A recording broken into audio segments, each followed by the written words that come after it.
We're here with Andrew Gaus for our Week 7 NFL Bets of the Week segment. Andrew, thank you for taking the time to talk to us. No problem, guys. Always excited. Let's have a better week here. Let's do that. Last week, Chargers had a tough week. Lions had a tough week. Lions had a really tough week. Both those teams got blown out, and that was not what we expected. But hopefully, we can see the bets go our way this week. What do you got for us?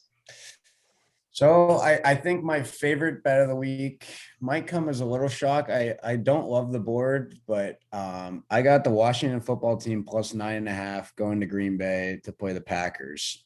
I think Heineke's been playing pretty well. They've kind of just been in all of the games, but haven't been able to win them. I'm not saying they're going to win this game, but I think 9.5 points is too much. I think Green Bay is playing really well right now, but they're due for one of those lackluster games. I have a gut sneaky feeling that Washington will at least cover that game. If not, maybe put up a fight and win. And Falcons and Dolphins, the Dolphins have looked terrible, losing to the winless Jaguars last week. The Falcons, they can score, and I think they can put up a lot of points against the Dolphins. Do you like them at minus 2.5? Yeah, that's a tough game. I was looking at it today. I think 2.5 is a nice spread because it's basically just betting on somebody to win, especially if it goes to overtime. I would lean Falcons for sure. The Dolphins really just look shaky. I thought last week they might be better once Tua came back, but they're not really playing up to the potential they showed in week 1 when they got off to a good start. So I would lean Falcons, but definitely not a game I'm super comfortable with either way. Now, there's some really good lines this week, I think, really juicy lines. You got the Bengals in Cincinnati. Baltimore favored by minus 6.5. Bengals normally are pretty good down in Baltimore. So what are your thoughts on that game? Yeah, I'm actually right there with you. I think that's too big of a spread. I know I said last week I don't think Baltimore is as good as their record shows, and they kind of showed me why they are what they are this past week when they killed my Chargers. But I think I'm going to ride with the Bengals with 6.5 points. If you're into teasers, that might be a great game to tease up even more, make it a 2-possession game. But yeah, I mean, we all know as Steeler fans, the history. Cincinnati goes into Baltimore and usually has some good success. So I think that'll continue, and I think they'll give them at least a close game. Yep. So you mentioned 6.5 as a big line. Look at 15 points. The Rams are favored of the Lions. You've liked your lines the past couple of weeks. How about this week? I don't know this week. God, it's like that's a lot. It's a lot of points. It's a very interesting game because Stafford comes back to play his team, Detroit, and Goff goes back to play his team again in the Rams. If you want to talk about motivation, Goff might have more motivation here. Yeah, you would think so. I think Goff kind of got thrown under the bus a little bit by his coach in the media this week. It's kind of a spark, I think, to get him going a little bit. 15.5 is a lot. Like I was looking at the Houston line. I think that's 18.5 versus Arizona this week. There's some big spreads. Yeah. I'm always tempted to take the points. It's the NFL. These are all good players. So I might just end up taking my Lions one more time and see if they can help me. But definitely something I'm going to look into as the week goes on. I've gone to the point where I've said enough. Enough is enough. If this week does not work, I'm not doing it again. Yeah. I can't do it again. I can't do it. I can't go through this each week. I can't go through this pain each week of the Lions. As soon as I touch them, they're ice cold.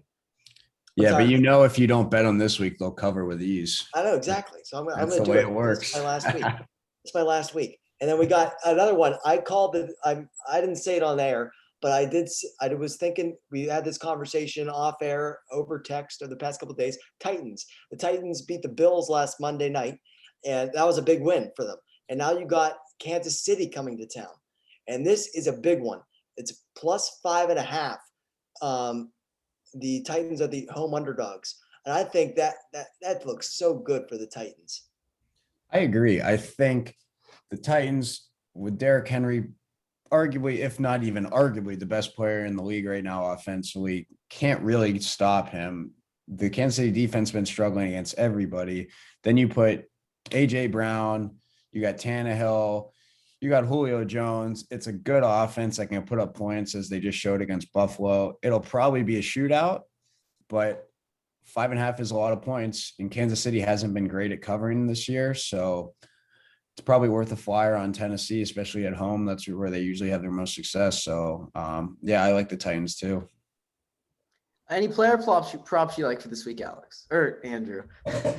We'll see what Alex thinks too. But I always like to do the Thursday night game for player props. The one that I like that I thought was a nice line is Noah Fant, the tight end for Denver, to get a touchdown at any point in the game is plus 230.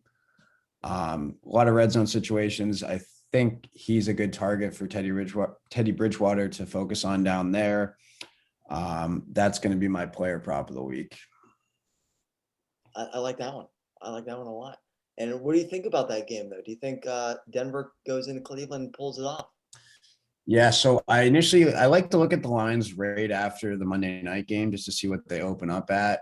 And if I really like some, I'll bet it that night just to kind of get in before maybe the public changes the spreads a little bit. So I took Cleveland money line. I think it was minus 160. I thought that was a good value considering they're minus 3.5, which I don't love that line.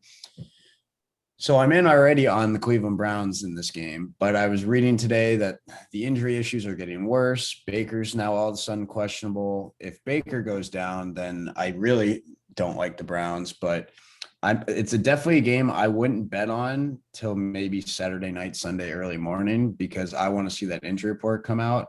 And if you're smarter than me, you will wait and make your decision kind of right before game time when you know who's actually going to be playing and whatnot.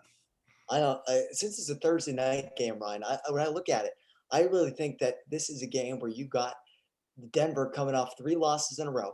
They're ready to go. Cleveland's had a couple losses in a row themselves, but I think Denver pulls it off. And that line is getting really close now.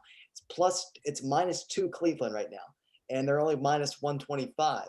So the longer it goes, the more the tide shifts in Denver's favor. What do you think, Ryan? Definitely. Denver's looking really good in a dinged up Browns team. I mean, you could just list off the injuries. Nick Chubb, Kareem Hunt, and Odell Beckham are all hurt. I mean, you just don't know what you're going to see. Baker Mayfield's not playing. You have Case Keenum coming in. What's he going to look like? So I definitely like the Broncos in this game. I think their defense is pretty good. I think their offense is good in spurts because against the Steelers, they look terrible until like the fourth quarter when they just went crazy. But yeah, I definitely like the Broncos in this game for anyone not looking at this game. We're all Pitt fans. Andrew, what are your thoughts on Pitt this Saturday? Oh God. I sat on my phone because I didn't have the game on TV for about 3 hours on Saturday, just watching the game cast of the game of Virginia Tech, which was awesome. And I've said this to Ryan since he's probably been in diapers, but I never want to get my hopes up with Pitt sports, and they have officially gotten my hopes up. So now I think we're screwed. Yes. But no, especially if they beat Clemson. If they beat Clemson this week, you have Miami next week. It's probably going to be 2-5 when Pitt plays them, and they're actually not as bad team as the record shows. So Pitt might be riding high if they beat Clemson, and then blow into Miami. So you never know with Pitt.